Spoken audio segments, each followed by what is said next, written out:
묘한 시장 이야기. 안녕하세요. 유기입니다. 지난주까지만 해도 언제 가을이 오나 했었는데 갑자기 가을입니다. 일교차가 심해지고 있으니 감기 조심하시기 바랍니다. 계절은 또 어김없이 이렇게 갑자기 바뀌고 있습니다. 그럼 9월 23일 판 시작하겠습니다. 미국의 금리는 연말까지 4.5% 정도가 목표입니다. 일본은 연말까지 0.5에서 1%까지 상승시키는 것이 목표입니다. 우리 한국은행은 부동산 가격 상승 때문에 지난 8월 금리를 못 내렸는데 부동산 시장의 분위기는 8월과 지금 별 다를 게 없는 상황이라 이 상황에서는 10월에 금리를 내릴 명분이 없는 것이 사실입니다. 하지만 결국은 비난을 감수하고 10월 0.25% 내릴 수밖에 없다는 것이 개인적인 생각입니다. 물론 여기엔 지난번 8월 금리 인하를 하지 않은 것에 대해 불만을 표출했던 정부의 압박도 한몫할 것으로 예상하고 있습니다. 지난 금요일 우에다 총재의 발언은 캐리트레이드 세력에게 시간 줄 테니 정리하고 돌아와라 라고 방향을 제시한 것이라고 생각합니다.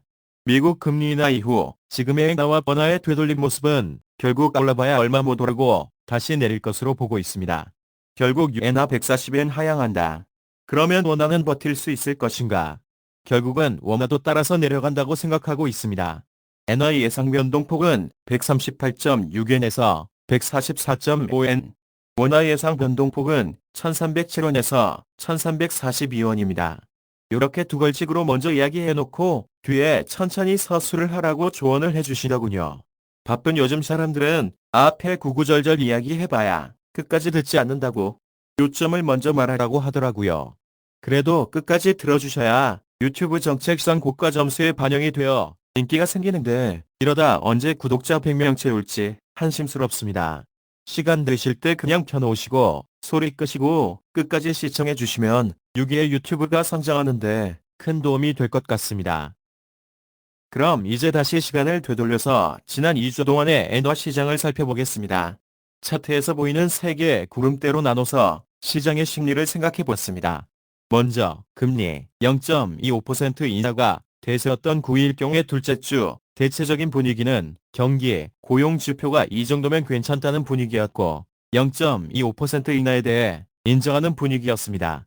그러다 수요일 트럼프와 해리스의 대선 토론에서 해리스가 유리하게 우위를 점하고 일본은행권에서는 추가 금리 인상을 언급하면서 엔캐리 트레이드가 다시 나올 수 있다는 생각에 엔화는 하락하고 결국은 지켜보자라는 인식이 또 살아나면서 시장은 다시 반등하며 등락을 거듭합니다.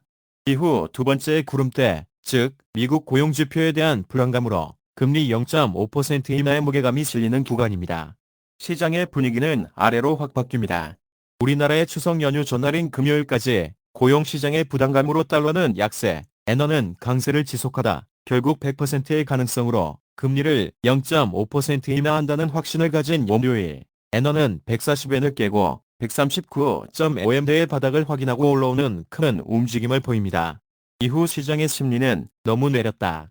다시 올라가서 지켜보자라는 분위기로 되돌림되어 141엔대까지 되돌아오는 구간이 0.5% 금리 인하 확신 구간입니다.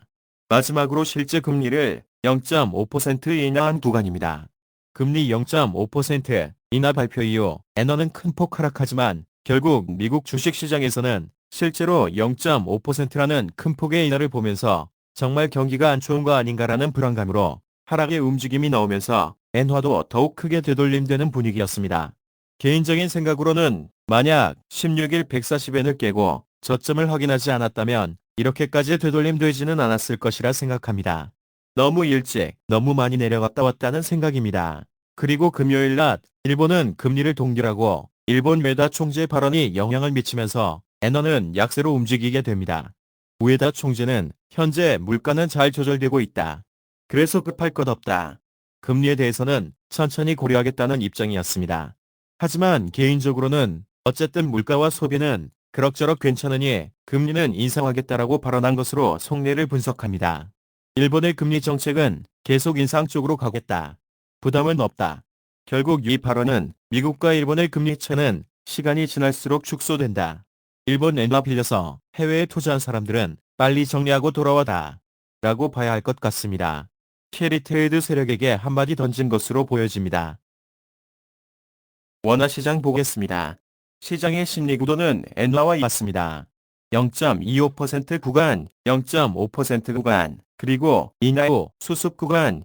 우리나라는 추석이라는 긴 연휴가 있었기에 엔화의 급락만큼은 아니었지만 그래도 큰 폭의 변동이 있었던 것은 사실입니다. 국내적인 요인은 추석 전 업체 물량과 외국인 증시 매도 물량의 공방이 있었다 정도일 것 같습니다. 결국 대외적 요인, 즉 엔화를 따라다녔던 2주간이었습니다.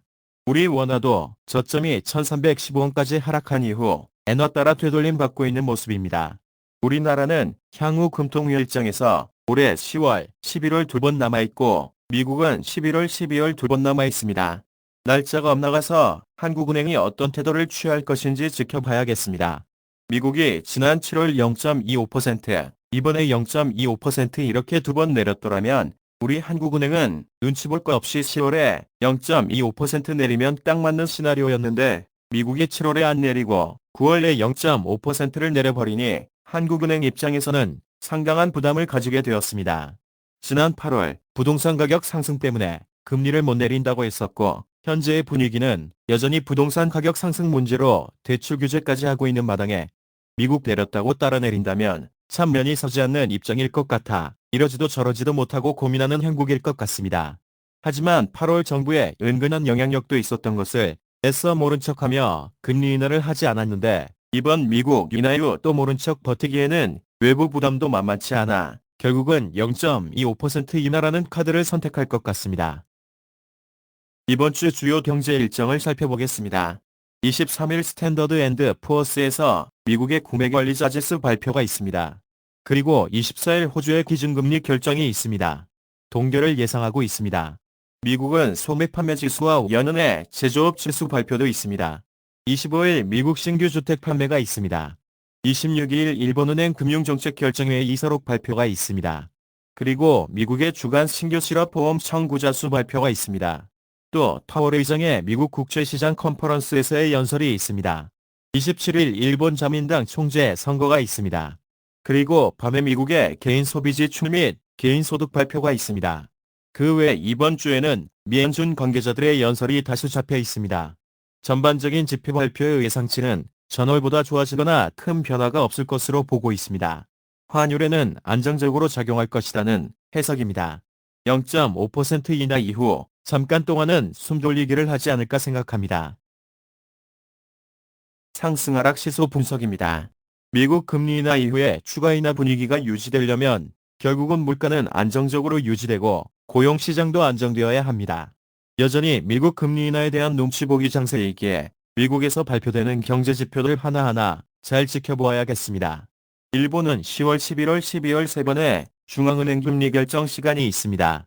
과연 추가 인상의 시점을 어떻게 잡을 것인가 관심을 가져야겠고 그 전에 자민당 총재, 즉 일본 총리 선거가 어떻게 될런지도 지켜보아야겠습니다. 선거 기간 조용히 있던 금리 문제를 선거 이후에는 방향성을 제시할 가능성이 커 움직임의 변동을 지켜보아야겠습니다. 주말 이스라엘군이 레바논의 수도 베이루트를 공격해 헤즈볼라의 지휘관이 제거되었습니다. 이에 대해 보복 공격을 언급하고 있는 상황이라 중동 지역의 긴장감은 여전히 시장을 불안하게 만들고 있습니다. 그리고 끝나지 않는 전쟁, 우크라이나와 러시아의 문제도 겨울이 가까워질수록 에너지 문제에 직면하는 것이니 관심 있게 살펴봐야겠습니다. 미국 금리 인하 이후 미국 증시의 분위기입니다. 정말 안 좋은 거 아냐라며 의혹을 제기하던 분위기에서 아냐, 괜찮아, 걱정할 것 없어 라면서 큰 폭 상승했습니다. 우리나라의 입장에서는 어느 장단을 맞춰야 할지 모르겠습니다. 하지만 반도체 쪽에 좋지 않은 리포트가 계속 언급되는 것을 보면 반도체 비중이 높은 우리 증시는 계속 부담이 되고 결국 국내 증시 하락에 따른 외국인 매도 물량이 환율을 위쪽으로 아니면 최소한 바닥을 떠받치는 모습이 될 것 같습니다. 이번 주는 좀 멀리 보는 내용이 많았습니다. 미국이 연내 2번 남은 중앙은행 회의에서 금리 4.5%까지 인하를 기대하는 분위기.